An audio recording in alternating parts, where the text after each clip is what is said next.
যুগপুরুষোত্তম পরম প্রেমময় শ্রী শ্রী ঠাকুরের শ্রীচরণে আমার শতকোটি প্রণাম। পরমারাধ্যা জগজ্জননী শ্রী শ্রী বড় মায়ের শ্রীচরণে আমার শতকোটি প্রণাম। পরম পূজ্যপাদ শ্রী শ্রী বড়দার শ্রীচরণে আমার শতকোটি প্রণাম। পরম পূজ্যপাদ আচার্যদেব শ্রী শ্রী দাদার শ্রীচরণে আমার শতকোটি প্রণাম। এই ইউটিউবের মাধ্যমে যারা আমাকে শুনছেন এবং দেখছেন, ভক্তিমতী মায়েদের এবং দাদাদের আমার আনন্দিত জয়গুরু।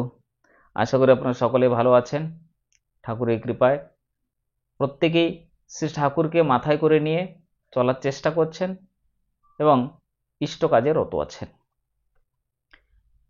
শ্রী শ্রী পিতৃদেব বসে আছেন, অনেক ভক্তরা সেখানে উপস্থিত ছিলেন, পিতৃদেবের সঙ্গে কথাবার্তা বলছেন, কেউ কিছু প্রশ্ন করছেন এবং পিতৃদেব হেসে নিজ ভঙ্গিতে তার উত্তর দিচ্ছেন এবং যারা সমাধান নিয়ে পিতৃদেবের কাছে এসেছেন তাদের সমস্যার সমাধানও তিনি করে দিচ্ছেন। সেখানে উপস্থিত ছিলেন শ্রদ্ধেয় ননী দাদা। ভক্তরা প্রশ্ন করছেন, কেউ সমস্যা বলছেন, তার মধ্যে শ্রদ্ধেয় আমাদের ননী দাদা জিজ্ঞাসা করলেন যে আপনাকে শুনেছি ছোটবেলায় একবার একটা পাগলা কুকুর কামড়েছিল, আপনার তো কিছুই হলো না, আপনি কোনো রকম চিকিৎসাও করাননি, এটা আবার কেমন, এটা কি করে সম্ভব হলো? তখন শ্রী শ্রী পিতৃদেব হেসে বললেন, হ্যাঁ, সেও এক মজার ঘটনা। তখন আমার বয়স ছিল 17 বছর, চৈত্র মাসের মাঝামাঝি, 1334 সাল। তখন আমি রোজ 3 বার চান করতাম, সকালে, দুপুরে এবং সন্ধ্যায়। একদিন সকালে চান করে বাড়ি ফিরছি, হঠাৎ পিছন দিক থেকে কামড়ালো কামড়ালো বলে কয়েকজন লোকের চিৎকার। পেছনে তাকাতে না তাকাতেই একটা লাল রঙের কুকুর দিল কামড়ে, সঙ্গে সঙ্গে রক্ত বের হলো। সকলে বলতে লাগলো, খ্যাপা কুকুরে কামড়েছে। বাড়ি এসে কাপড় ছেড়েছি। ঠাকুমা দৌড়াতে দৌড়াতে এসে জিজ্ঞাসা করলেন, তোকে কুকুরে কামড়েছে? আমি দেখলাম তখনও রক্ত পড়ছে। ঠাকুমা ব্যস্ত হয়ে পড়লেন। একটু পরেই ঠাকুর আমায় ডেকে পাঠালেন। ঠাকুর তখন ঠাকুমার কটেজের বারান্দায় ভক্ত পরিবেষ্টিত হয়ে বসে আছেন। আমাকে দেখেই জিজ্ঞাসা করলেন, তোকে নাকি কুকুরে কামড়েছে? আমি বললাম, আজ্ঞে হ্যাঁ। শ্রী ঠাকুর বললেন, কোথায় দেখি? শ্রী ঠাকুর দেখতে চাইলেন। শ্রী শ্রী পিতৃদেব তখন দেখালেন, দাঁতের দাগ, রক্ত পড়ছে। তখন ঠাকুমা বললেন, সবাই বলছে ওটা পাগলা কুকুর, এখনই ব্রজগোপাল দত্ত রায়ের সঙ্গে কলকাতা চলে যা। ব্রজগোপাল মাস্টার মশাই কাপড় পরে প্রস্তুত হয়েছিলেন। ইতিমধ্যে গায়ের কতগুলো লোক দেখি কুকুরটাকে মেরে নিয়ে এসেছে। সবাই বলল এটা আস্ত পাগলা কুকুর। ঠাকুমা আরো ব্যস্ত হয়ে পড়লেন। ঠাকুর আমাকে বললেন, মা বলেছে তখন তুই যা।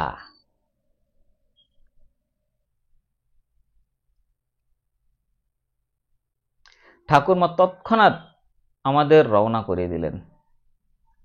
আমরা ঈশ্বরদী পৌঁছে 8টায় কলকাতাগামী ট্রেন ধরলাম। শিয়ালদা স্টেশনে নেমে আমায় ব্রজগোপাল মাস্টার মশাই সোজা ট্রপিক্যালে নিয়ে এলেন। দেখি এক প্যান্ট কোট পরা ডাক্তার সিরিঞ্জ টেবিলের উপর রেখে রেডি হয়েই বসে আছেন।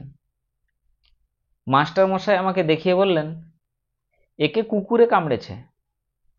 ডাক্তারবাবু জিজ্ঞাসা করলেন, খ্যাপা কুকুর নাকি? তখন আমি বললাম, তা জানি না তো। হ্যাঁ হ্যাঁ, খ্যাপা কুকুরই, আমি ভালো করে জানি। আরো কয়েকজনকে কামড়েছে, কুকুরটাকে মেরেও ফেলা হয়েছে। এইভাবে মাস্টার মশাই উত্তর দিলেন। এবার আমি কাছে যেতেই ডাক্তারবাবু বললেন, শোনো, এদিকে এসো।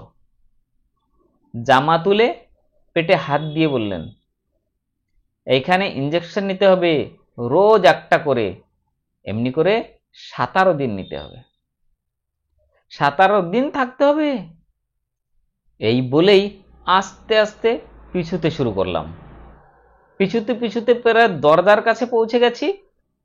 তখন মাস্টারমশাই বললেন, তাতে কি হয়েছে? তখন আমি বললাম, না, আমি নেব না। তখন আবার বললেন মাস্টারমশাই, না, নিতেই হবে। ডাক্তারবাবু জোর দিয়ে আবার বললেন, না, তোমাকে নিতেই হবে। আমার ইঞ্জেকশন নেবার ইচ্ছে নেই, আর ঠাকুরকে ছেড়ে এতদিন থাকবো ভাবতেও পারছি না। উনি কিন্তু দেবেনি। মাস্টারমশাইও খুব পিড়াপিড়ি করতে লাগলেন।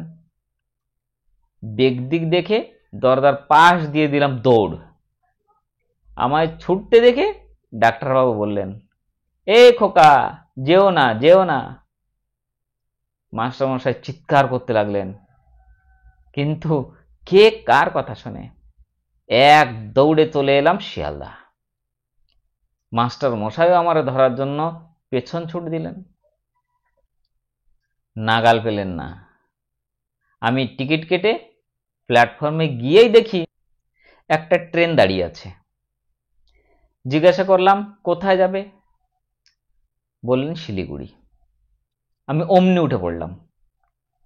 পরদিন সকালে আশ্রমে পৌঁছালাম। সূর্য উঠে গেছে। ঠাকুর তখন ঠাকুমার কটেজের দক্ষিণ পশ্চিমের খড়ের ঘরের বারান্দায় বসে। আমায় দেখেই ঠাকুর চিৎকার করে বললেন, ওই যে পাগল এসে গেছে। তারপরে শ্রী ঠাকুর জিজ্ঞাসা করলেন, কি হলো রে? তখন পিতৃদেব বললেন, ডাক্তার 17 দিন থেকে ইঞ্জেকশন নিতে বলল, আমি চলে এলাম। ঠাকুর হাসতে হাসতে বললেন, ভালোই করেছিস। আমাকে দেখেই ঠাকুমা ভীষণ রেগে গেলেন। পিতৃদেবকে যখন দেখেছেন ঠাকুমা, তখন ভীষণ রেগে গেলেন। ঠাকুমা বললেন, হারামজাদা, ইঞ্জেকশন না নিয়ে চলে এলি? ঠাকুরকে বলতে লাগলেন, খ্যাপা কুকুরে কেমড়েছে, ও চলে এলো, তুই কিছু বলিস না যে? আমাদের বংশে কেউ শিয়াল কুকুরের কামড় খেয়ে খেপেনি, ও খেপে গেল কি হবে? ঠাকুর হাসতে হাসতে বললেন, না, ওর কিচ্ছুই হবে না। এই মজার ঘটনাটি শুনে উপস্থিত ভক্তবৃন্দদের মনে যুগপৎ শিহরণ ও বিস্ময়ের সঞ্চার হলো। শ্রী শ্রী পিতৃদেব শিশু সরল হাসি হেসে বললেন, আমার বয়স এখন 64 পার হলো, আজও ঠাকুরের দয়া ভালোই আছি। কি থেকে কি হয় তা তিনিই জানেন। এমনি ছিলেন আমাদের শ্রী শ্রী পিতৃদেব। শ্রী শ্রী পিতৃদেব ঠাকুরকে প্রচন্ড ভালোবাসতেন, খুব ভালোবাসতেন শ্রী ঠাকুরকে। তিনি এক মুহূর্ত ঠাকুরকে ছেড়ে থাকতে পারতেন না। তাই ডাক্তার মশাই যখন বলেছিলেন যে আপনাকে 17 দিন থাকতে হবে এবং প্রতিদিন একটা করে ইঞ্জেকশন নিতে হবে, তখন তিনি ভাবতেও পারলেন না, চিন্তাও করতে পারলেন না।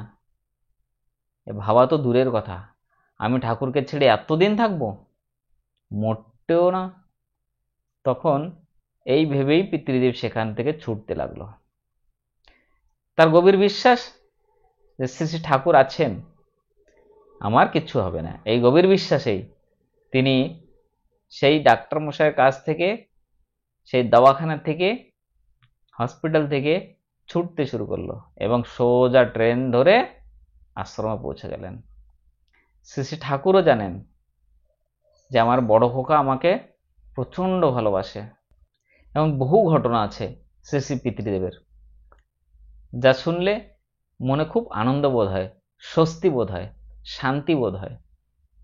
আমরা যদি আচার্যকে অনুসরণ করি, তিনি যে পথ দেখাচ্ছেন সেই পথ ধরে আমরা যদি চলার চেষ্টা করি, তাহলে আমাদের জীবনে সুখ শান্তি আবার ফিরে আসবে।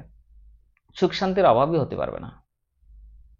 তাই শ্রী শ্রী ঠাকুর আমাদের যা দিয়ে গেছেন, কোনো মহাপুরুষই কোনো যুগে এমন সহজ পথ দেখিয়ে যাননি। বাঁচা বাড়ার সহজ পথ শ্রী শ্রী ঠাকুর দেখিয়ে গেছেন। শ্রী শ্রী ঠাকুর আচার্য পরম্পরার মাধ্যমে আমাদের দেখাচ্ছেন, কিন্তু আমাদের সেটা পালন করি কিনা আমাদের সেটা ভাবতে হবে। যে আমরা কি সেটা পালন করে চলতে পারছি? আমাদের এমন দুরবস্থা হচ্ছে কেন? তার কারণটা কি? আমরা যদি একটু জানার চেষ্টা করি তাহলে দেখব শ্রী ঠাকুর প্রতিটা বাণীতে, প্রতিটা বই পুস্তকে শ্রী ঠাকুর বলে গেছেন যে শিক্ষা কি করে দিতে হবে শিশুকে, কি করে রান্না করতে হবে, কি করে কথাবার্তা বলতে হবে, প্রতিটা মুহূর্ত, প্রতিটা বিষয় নিয়ে শ্রী ঠাকুর বলে গেছেন। আমাদের সেটা জানতে হবে। আমি যদি না জানি, যে জানে তার কাছে শুনতে হবে। শ্রী ঠাকুর, শ্রী শ্রী পিতৃদেব, বর্তমান আচার্যদেব, ঠাকুর পরিবারের প্রত্যেকেই আচরণ করে সেগুলি দেখিয়ে দিচ্ছেন যে আমাদের ঠাকুর কিভাবে থাকতে বলেছেন, কি করলে ঠাকুর খুশি হয়। ঠাকুরকে খুশি করাই আমাদের প্রথম কর্তব্য। আর আমরা প্রত্যেককে চেষ্টা করব যজন যজন ইষ্টবৃত্তি স্বস্তিন সদাচার, ঠাকুর যেটা বলে গেছেন পঞ্চনীতি, সেই পঞ্চনীতি আমরা যেন নিত্য নিয়মিত পালন করার চেষ্টা করি। তাহলে আজকে এখানেই শেষ করছি। আপনাদের সকলের মঙ্গল প্রার্থনা শ্রী ঠাকুরের শ্রীচরণে করে আজকের ভিডিওটা এখানেই শেষ করছি। আবার দেখা হবে আরেকটি সুন্দর ভিডিওর মাধ্যমে। আপনারা এই চ্যানেলটি সাবস্ক্রাইব করুন এবং অন্যকে শেয়ার করুন। জয় গুরু, বন্দে পুরুষোত্তম।